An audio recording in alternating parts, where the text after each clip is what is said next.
Hi everyone, Leo here, and with this video I would like to share with you a deep dive Real Soldano SLO 100 versus a SLO 100 plugin, the Neural DSP1, just focusing on tone. I mean, I would like to try to get as much close as possible with the plugin to the tone of the Real SLO 100. This is a pretty important comparison, useful also for the analysis I did in the channel about the Stadium SLO 100 versus my Real SLO 100 that actually received a lot of comments and the discussion was pretty, how to say, intense.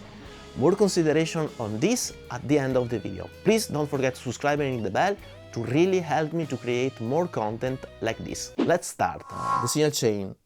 I have my third guitar, which is going into a LLP split. The green channel of the LLP split goes into my Real Soldano, that then goes into a third reactive load and then into my audio interface, where the second channel, the yellow one, goes into my audio interface. In my audio interface I have loaded the Soldano SLO 100 plugin, obviously.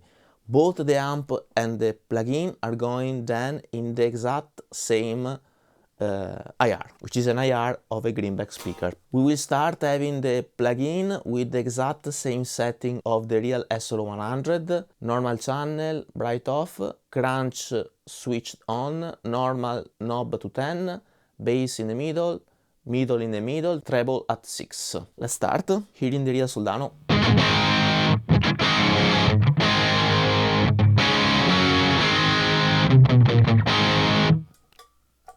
Plugin.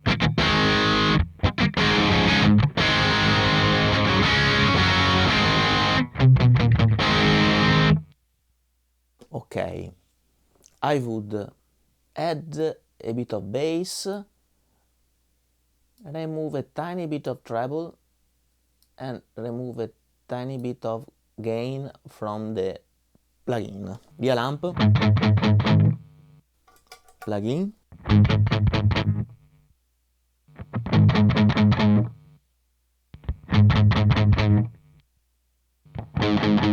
they are already very similar. I want to be sure that I'm palm muting in the exact same position, so let me switch with the other end.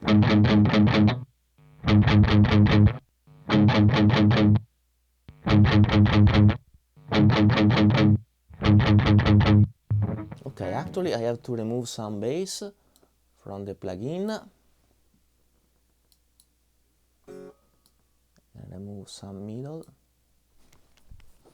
Let's do it again.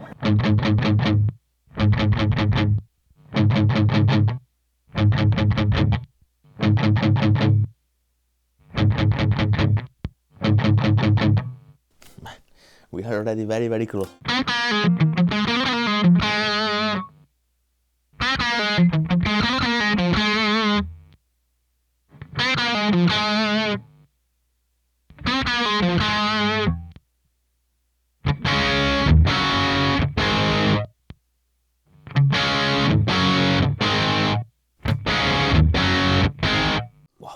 I mean, to me they sound very close. The essence for sure is captured.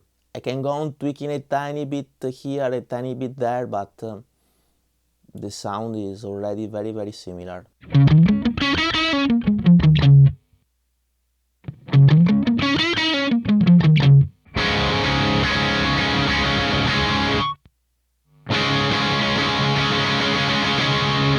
Okay, now let's check out the dynamic range management.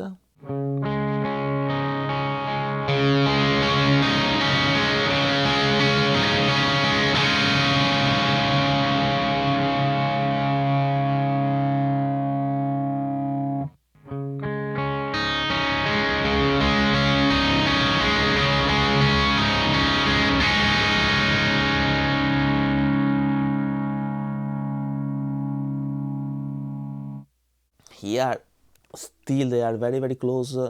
Maybe the plugin cleans up a bit earlier compared to the Real SLO 100. Maybe I have to increase a bit the gain, actually.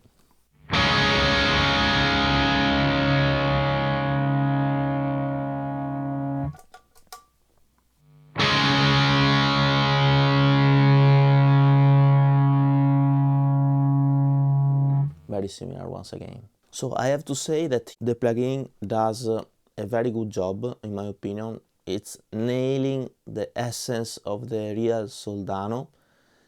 There is a tiny bit of difference here and there, but honestly, I mean, maybe tweaking a bit more, I can get even closer, but already the differences are very thin, both in terms of sound and in terms of response.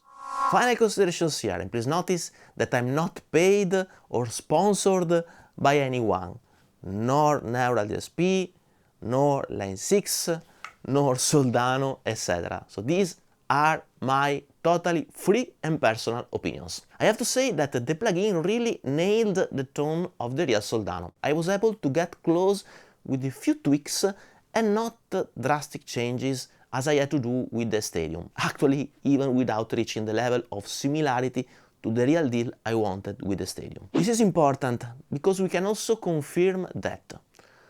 First, my SIR reactive load is not affecting the tone, or minimally. Actually, I have always admired its transparency, and it is confirmed.